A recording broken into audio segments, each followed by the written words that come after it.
Solidaritas Hakim Indonesia atau SHI menyerukan gerakan cuti bersama pada 7-11 Oktober 2024 sebagai bentuk protes gara-gara gaji dan tunjangan hakim yang tak naik selama 12 tahun terakhir. SHI merasa kesejahteraan hakim terabaikan di tengah tuntutan pada keadilan putusan dan sorotan publik kepada lembaga yudikatif ini. Emang berapa sih gaji dan tunjangan yang diprotes itu? Lantas, berapa kenaikan yang diharapkan?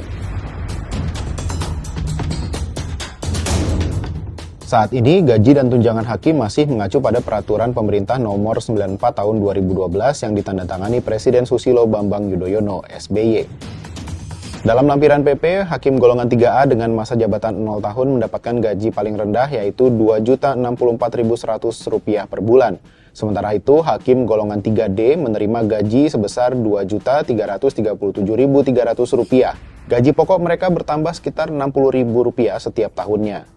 Hakim golongan 4A yang paling rendah pada golongannya mendapatkan gaji Rp2.436.100 per bulan dan golongan 4E sebesar Rp2.875.200 pada masa 0 tahun pengabdian. Untuk mencapai angka gaji pokok Rp4 juta, hakim golongan 3 harus mengabdi selama 30 tahun, sedangkan golongan 4 memerlukan waktu 22 hingga 24 tahun. Tentunya gaji pokok itu di luar sejumlah tunjangan yang diberikan sesuai golongan dan jabatan. Peningkatan kesejahteraan hakim sudah sangat mendesak untuk dilakukan pada saat para hakim sudah mengibarkan bendera putih dengan nilai penghasilan mereka yang tidak mencukupi lagi untuk memenuhi kebutuhan hidup. Mantan Ketua Mahkamah Konstitusi Jimli Asidiki mengaku miris mendengarkan keluh kesah para hakim dari berbagai daerah yang datang curhat kepadanya. Bahkan menurut dia, standar gaji dan penghasilan hakim sebaiknya di atas pejabat eksekutif dan legislatif. Ini bukan tanpa alasan, karena hakim tidak bisa bergaul sebebas pejabat eksekutif dan legislatif. Para hakim sebaiknya hanya bergaul dengan lingkungan internal atau kalangan perguruan tinggi. Jimli menyebut hakim merupakan pelaku kekuasaan kehakiman yang juga cabang ketiga kekuasaan negara. Dengan demikian, kedudukan ketua pengadilan di tingkat provinsi, kabupaten, dan kota adalah sama tingginya dengan bupati dan ketua DPRD.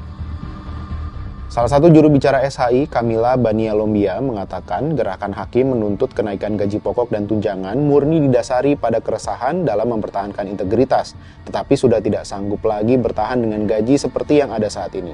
Padahal keadaan hidup semakin kesini kian mahal. Gak hanya itu, Kamila juga menyuarakan kerentanan hakim perempuan di daerah yang kebanyakan menjalani long distance marriage atau terpisah dengan suaminya karena pekerjaan. Banyak hakim perempuan terpaksa membawa anak-anaknya yang masih kecil ke lokasi dinas dan terkadang ada beberapa perkara yang mengancam jiwa, misalnya konflik antar warga dengan tensi tinggi mengancam keamanan hakim termasuk keluarganya tersebut. Hal-hal semacam ini tentu mesti menjadi atensi penyelenggara negara. Sampai jumpa di Bahas Peristiwa berikutnya.